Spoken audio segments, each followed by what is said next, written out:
नमस्कार, नीलम फॅशन क्रिएशनमध्ये तुम्हा सर्वांचं खूप खूप स्वागत आहे। आजच्या व्हिडिओमध्ये मी 44 साईज कटोरी ब्लाउजचं ड्राफ्टिंग जे आहे ते शिकवणार आहे। तर एकदम हेवी साईज आहे आणि डीप गळासुद्धा आहे। 11 इंच डीप गळा आहे। ब्लाउजची उंची आहे 15 इंच। तर इथे पहा, आपल्याला शोल्डर कशा पद्धतीने घ्यायचं आहे हे सुद्धा मी तुम्हाला अगदी करेक्ट असं समजावून सांगणार आहे। तर इथे सर्वात पहिल्यांदा आपण उंची घेऊया। आता हेवी साईजमध्ये काय होतं, आपलं शोल्डर जे आहे ते पुढे येतं। तर ते पुढे येऊ नये यासाठी काय उपाय करायचा हे सुद्धा अगदी डिटेलमध्ये समजावून सांगणार आहे। तर व्हिडिओ कुठेही स्किप करू नका, शेवटपर्यंत पहा। उंची आहे ब्लाउजची 15 इंच, त्यामध्ये आपण 1 इंच प्लस करायचं।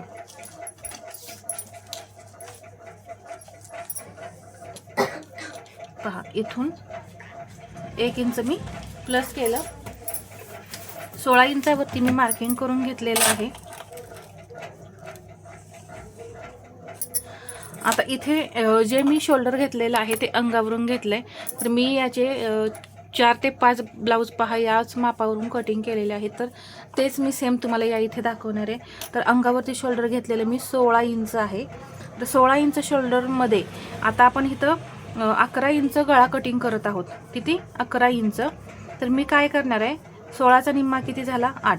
आता यातून मी पावणे 3 इंच मायनस करून घेणार आहे। पहा, इथून इथं डायरेक्ट 8 इंच असं शोल्डर टाकून घेऊ। इथे मी 8 इंच घेतला। तर यातून मी पावणे 3 इंच असं इथं मायनस केलं। तर किती राहतंय पहा शोल्डर? 5.25 इंच। तर 11 इंच डीप गळ्यासाठी मी बरोबर 5.25 इंच शोल्डर ठेवणार आहे। अजून एकदा मी 5.25 इंचावरती मार्किंग करून घेते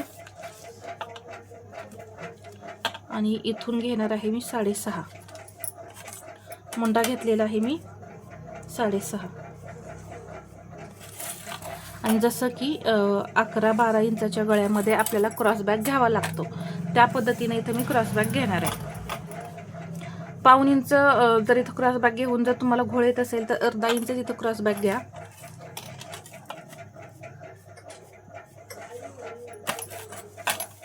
आणि इथून घेणार आहे मी 1.1 घेतलं मुंड्याला आकार देण्यासाठी, म्हणजे मुंडा खोली घेतलेली आहे 1.1।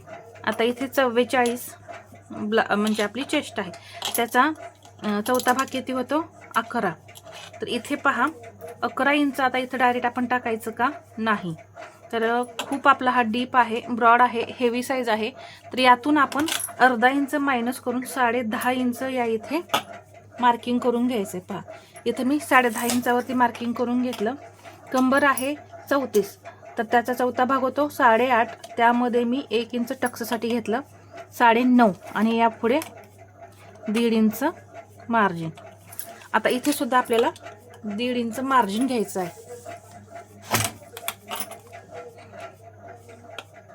तर हेवी साईज असल्यामुळे थोडासा आपला डायग्राम मोठा होणार आहे। पहा,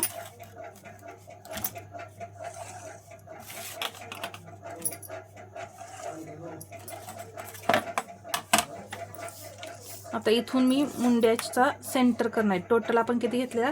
6.5, त्याचा सेंटर आला 3.25। तर सेंटर घेतलेला आहे। इथून पहा, आपल्याला हा जो आकार आहे इथूनच आतूनच आकार द्यायचा। पहा, या पद्धतीने। आणि इथे हे डाऊन करायचं अर्धा इंच। जर तुम्हाला अवघड जात असेल तर तुम्ही इथून सुद्धा दिलं तर चालतंय, परंतु हे थोडंसं आतून घेतल्यामुळे जे तुमच्या मुंड्यामध्ये घोळ वगैरे येतो ते कमी होतं। आता इथे मला मुंडा घेर हवा आहे 9.25। तर इथून मी बरोबर मोजून घेणार आहे, 9.25 भरतोय का हे पाहणार आहे। अर्धा इंच शिलाई मार्जिन सोडून 9.25 इंच येतोय का हे पाहायचं। तर पाठीमागचा मुंडा आपल्याला कधीही मोजायचा असतो। 10 इंच आला तरी चालेल। पहा, 10.25 इंच होतोय। तर आपल्याला इथं मुंड्याची उंची कमी करावी लागणार आहे, कारण अर्धा इंच म्हणजे खूपच जास्त होते। पहा, 10.25 इंच बरोबर भरते। तर इथे मी परत मुंड्याची उंची जी आहे ती कमी करून घेणार आहे। या पद्धतीने आपल्याला मुंडा चेक करायचा असतो। तर पहा, 6.25 इंच इथे मी मुंड्याची उंची घेते। एक सरळ लाईन ओढून घेतली, परत आपल्याला सगळी मार्किंग जे आहे ते सेम करायचं आहे. 10.5 इंचावरती आपल्याला चेस्टचं मार्किंग टाकायचं आहे. 10.5 आणि हे 1.5 इंच मार्जिन. तर बदल असे आपल्याला करावेच लागतात, तरच ब्लाऊज परफेक्ट बसतो.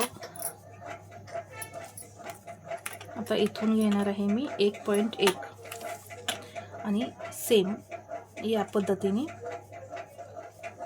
मी मुंड्याला आकार दिला. ठीक आहे, जसं मगाशी दिला होता त्या पद्धतीने. आता किती भरतोय मुंडा घेर? बरोबर पहा 9.5 इंच भरलेला आहे. जेवढा मला हवा आहे 9.5 इंच तेवढा इथं परफेक्ट भरलाय.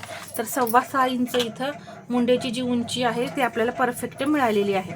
आता इथेच आपण पुढच्या मुंड्याची उंची टाकून घेऊ 1.5 इंच आणि इथून असा हा आकार देऊन घ्यायचा. इथे मला शोल्डर पट्टी 2.5 इंच हवी आहे, 3 इंच ठेवली. 2.25 इंच गळ्याची रुंदी राहील. पुढचा गळा 6 आहे, 6.5 इंचावरती मार्किंग करून घ्यायचं. इथं घेतलेला आहे मी 2.5 इंच. एक बॉक्स तयार केलेला आहे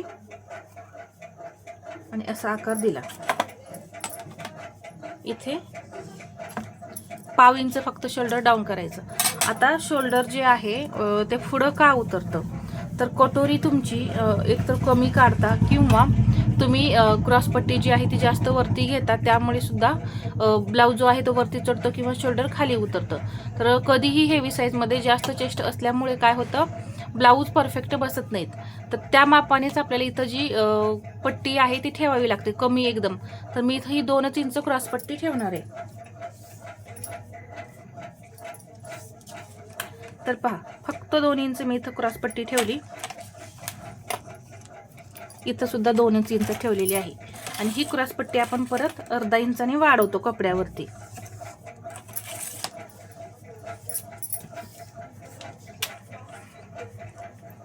.75 क्रॉसपट्टीला आकार देण्यासाठी घेतलं.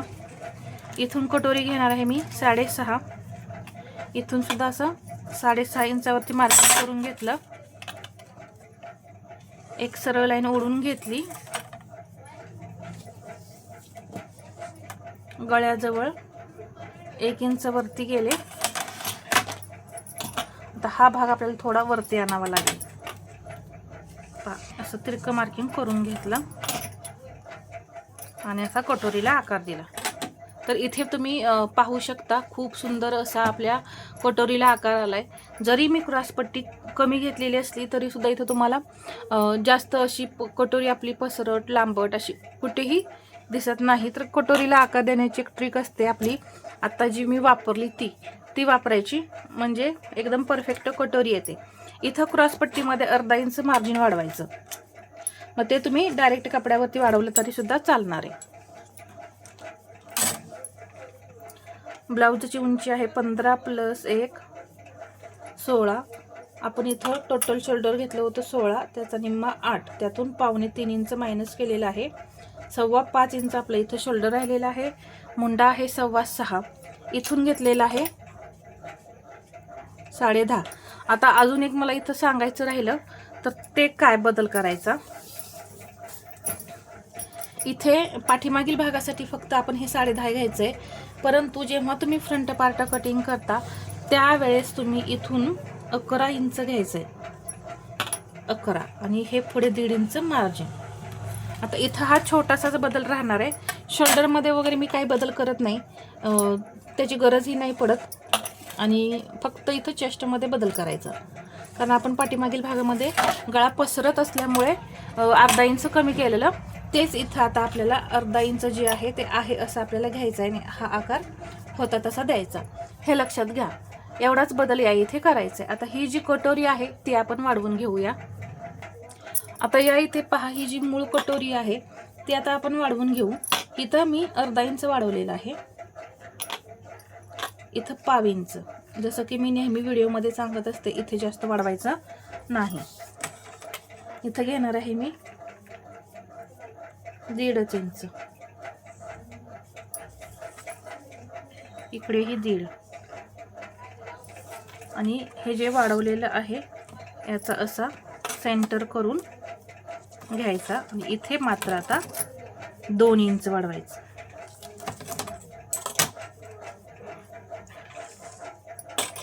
हा बदल मात्र हेवी साईज मध्ये कटोरी वाढवताना करायचा. हे पॉइंट सर्व मी जोडून घेते. आता ही पट्टी जी आहे थोडीशी लांब वाटेल कारण आपण क्रॉस पट्टी कमी कटिंग केली ना, त्यामुळे थोडीशी ही पट्टी आपल्याला मोठी दिसू शकते, परंतु खूपही अशी मोठी नाही दिसणार आहे. आणि हे असं जोडून घेतलं. पहा कटोरीचे आकार सुद्धा 44 साईज असून सुद्धा परफेक्ट आलेले आहेत. कटोरी 6.5 इंच घेतलेली होती मी मूळ कटोरी. टक्स आता कसा द्यायचा, इकडे अर्धा इंच मार्जिन आणि इकडे अर्धा इंच मार्जिन सोडून 3.25 इंच घ्यायचं. पहा 3.25 इंच आणि इकडेही 3.25 इंच, कारण कटोरीचा निम्मा होतो तो. आणि इथून 3.25 इंचापर्यंत तुम्ही टक्सची उंची घ्या.